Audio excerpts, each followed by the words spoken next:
Hi friends, இப்போ நம்ம பார்க்க போகிறது 8th ஸ்டாண்டர்ட் நியூ தமிழ் புக்கில் இயல் 9 பார்க்கலாம். இந்த வீடியோ பிடிச்சிருந்துன்னா சப்ஸ்கிரைப் பண்ணுங்கள், லைக் பண்ணுங்கள், உங்கள் ஃப்ரெண்ட்ஸ்க்கும் ஷேர் பண்ணுங்கள். உயிர் குணங்கள் கன்னிப்பாவை என்ற நூலின் பாடல் இறையரசன். இளைய தோழனுக்கு மு. மேத்தா. சட்டமேதை அம்பேத்கர். பால்மணம் கோமகள் என்ற ராஜலட்சுமி. அணி இலக்கணம் திருக்குறள். உயிர் குணங்கள் அப்படிங்கிறது என்னது? இறையரசன். உயிர் குணங்கள் அப்படிங்கிற பாடல் என்னது? யார்? இறையரசன். அறிவு, அருள், ஆசை, அச்சம், அன்பு, இரக்கம், வெகுளி, நாணம், நிறை, அழுக்காறு, எளிமை, நினைவு, துணிவு, இன்ப, துன்பம், பொறை, மதம், கடைப்பிடிகள், பொச்சாப்பு, மானம், அறம், வெறுப்பு, உவப்பு, ஊக்கம், மயல், வென்றி, இகழ், இளமை, மூப்பு, மறவி, ஓர்ப்பு, இன்ன பிற மண்ணும் உயிர் குணங்கள் எல்லாம் குறைவர பெற்றவள் நீ. குலமாதே பெண்ணரசி, இறைமகன் வந்திருக்க இன்னும் நீ உறங்குதியோ? புறப்படு புன்னகை நீ பூத்தேலோ ரெம்பாவாய். பொருள், நிறை, மேன்மை, பொறை, பொறுமை, பொச்சாப்பு, சோர்வு, மயல், விருப்பம், ஓர்ப்பு, ஆராய்ந்து தெளிதல், அழுக்காறு, பொறாமை, மதம், கொள்கை, இகல், பகை, மன்னும் நிலை பெற்ற. நிறை, மேன்மை, பொறை, பொறுமை, பொச்சாப்பு, சோர்வு, மயல், விருப்பம், ஓர்ப்பு, ஆராய்ந்து தெளிதல், அழுக்காறு, பொறாமை, மதம், கொள்கை, இகல், பகை, மன்னும் நிலை பெற்ற. நூல்வழி. இறையரசனின் இயற்பெயர் சேசுராஜா. சேசுராஜா. பணி கல்லூரியில் தமிழ் பேராசிரியர். எழுதிய நூல் கன்னிப்பாவை. இது ஆண்டாள் இயற்றிய திருப்பாவையை தழுவி எழுதப்பட்ட நூல். பாவை நூல்கள். மார்கழி திங்களில் பொழுது விடியும் முன்பே பெண்கள் துயில் எழுந்து பிற பெண்களையும் எழுப்பிக் கொண்டு ஆற்றுக்குச் சென்று நீராடி இறைவனை வழிபடும் வழக்கம் உண்டு. அதை தான் நம்ம என்னென்னு சொல்லணும்னா பாவை நோன்பு. திருமாலை வழிபடச் செல்லும் பெண்கள் பிற பெண்களை எழுப்புவதற்காக ஆண்டாள் பாடிய நூல் தான் திருப்பாவை. திருமாலை வழிபட செய்கிறவங்க பிற பெண்களை எழுப்புவதற்காக ஆண்டாள் பாடியது திருப்பாவை. சிவனை வழிபட செல்லும் பெண்கள் பிற பெண்களை எழுப்புவதற்காக மாணிக்கவாசகர் இயற்றிய திருவெம்பாவையை பாடுவாங்க. மாணிக்கவாசகர் இயற்றிய திருவெம்பாவை. உங்கள் புலைக்கடை தோட்டத்து வாவியுள் செங்கழுநீர் வாய் நெகிழ்ந்து ஆம்பல்வாய் கூம்பின்கான் செங்கல் பொடி கூரை வெண்பல் தவத்தவர் தங்கள் திருக்கோவில் சங்கிடுவான் போகின்றார் எங்களை முன்னே எழுப்புவான் வாய் பேசும் நங்காய் எழுந்திராய் நானாதாய் நாவுடையாய் சங்கொடு சக்கரம் ஏந்தும் தடக்கையன் பங்கைய கண்ணாளனை பாடலே ரொம்பாவாய். இந்த பாட்டு திருப்பாவை பாட்டு. மதிப்பீடு. அடுத்தவர் வாழ்வை கண்டு அழுக்காறு கொள்ளக்கூடாது. நாம் நீக்க வேண்டியவற்றுள் ஒன்று பொச்சாப்பு. பொச்சாப்புனா சோர்வு. இன்ப துன்பம். இன்பம் கூட்டல் துன்பம். குணங்கள் கூட்டல் எல்லாம் குணங்கள் எல்லாம்.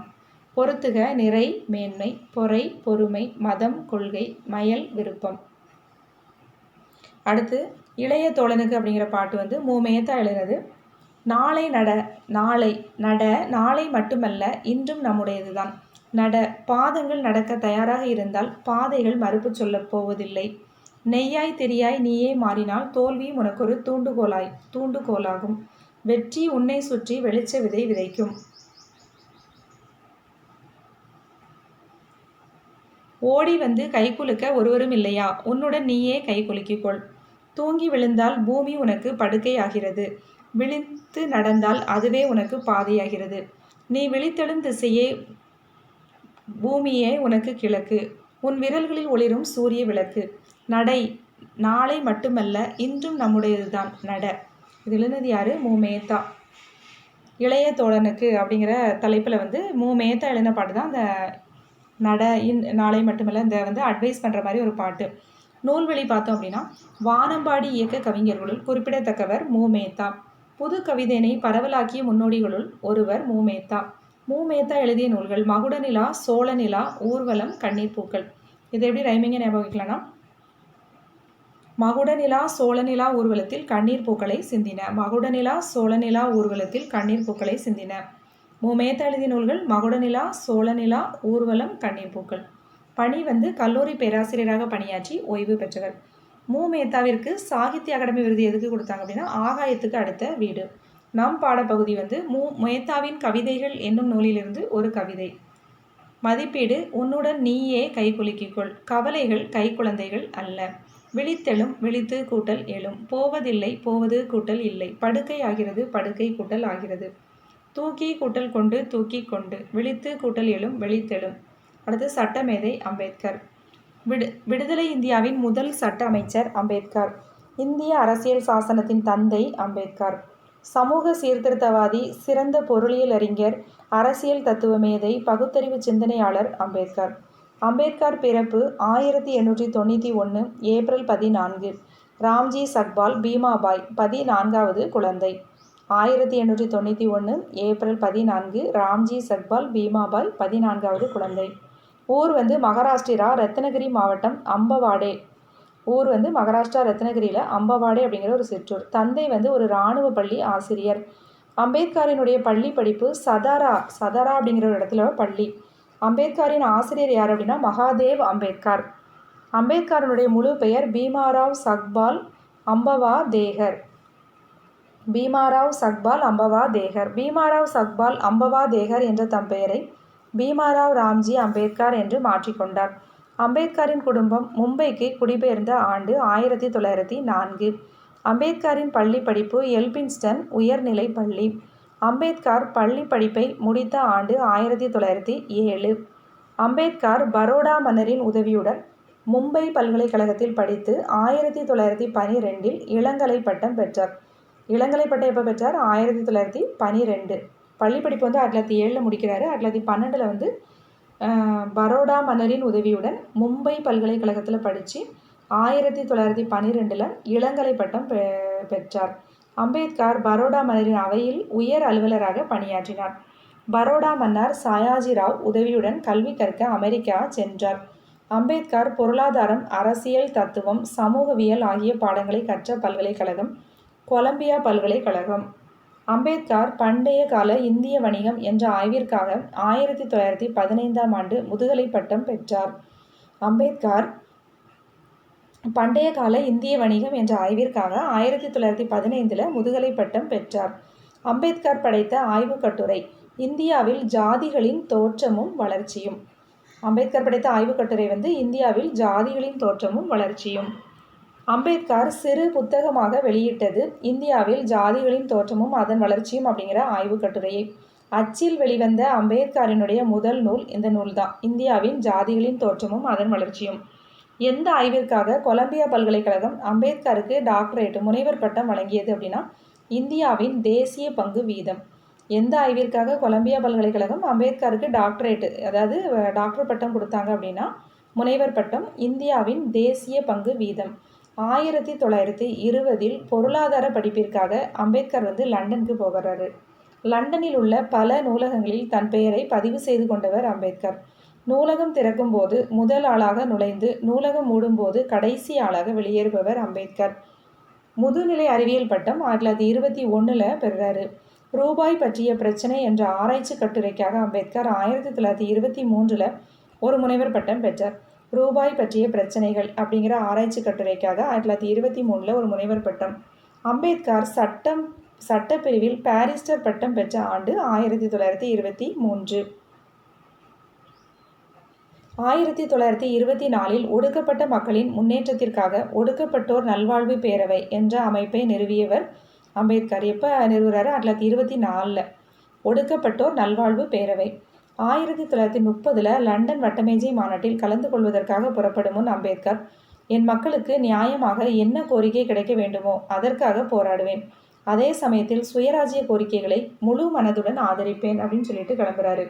அம்பேத்கர் ஒடுக்கப்பட்டோருக்கு தனி வாக்குரிமையும் விகிதாச்சார பிரதிநிதித்துவமும் வழங்கப்பட வேண்டும் என்று எந்த வட்டமேஜை மாநாட்டில் வலியுறுத்தினார் அப்படின்னா 2ஆம் வட்டமேஜை மாநாடு. இரட்டை வாக்குரிமை என்பது ஒரு தொகுதியில் பொது வேட்பாளரை தேர்ந்தெடுக்க ஒரு வாக்கும் ஒடுக்கப்பட்ட சமூக வேட்பாளரை தேர்ந்தெடுக்க ஒரு வாக்கும். இதை மறுத்து காந்தி உண்ணாவிரதம் இருக்கிறாரு. காந்தி அம்பேத்கருக்கிடையே பூனா ஒப்பந்தம் ஒன்று கையெழுத்தாகுது. 1931 செப்டம்பர் 24 1931 செப்டம்பர் 24 காந்திக்கும் அம்பேத்கருக்கும் நடுவில் ஒரு ஒப்பந்தம்.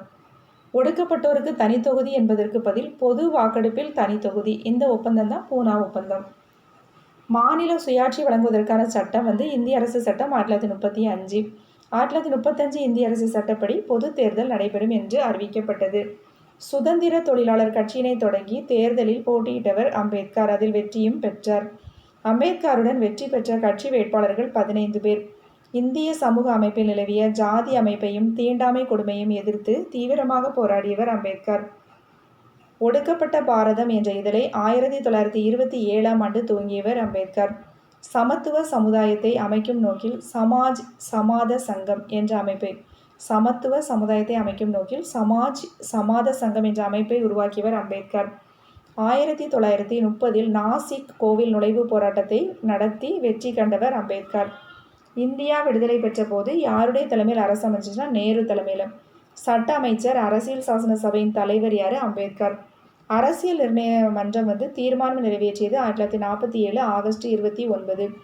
அரசியலமைப்பு சட்டத்தை எழுத 7 பேர் கொண்ட அரசியலமைப்பு வரைவு குழு உருவாக்கப்பட்டது.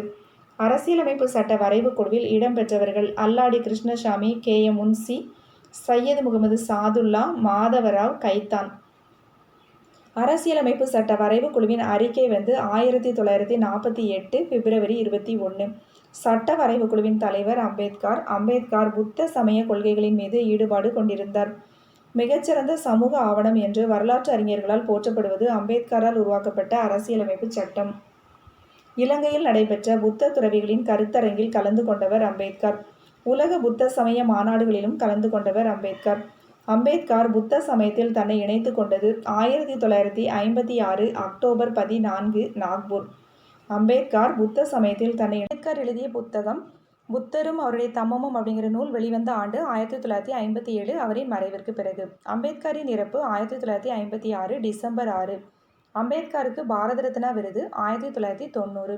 நான் வணங்கும் தெய்வங்கள் 3. முதல் தெய்வம் அறிவு, இரண்டாம் தெய்வம் சுயமரியாதை, மூன்றாவது தெய்வம் நன்னடத்தை என்று கூறியவர் அம்பேத்கர்.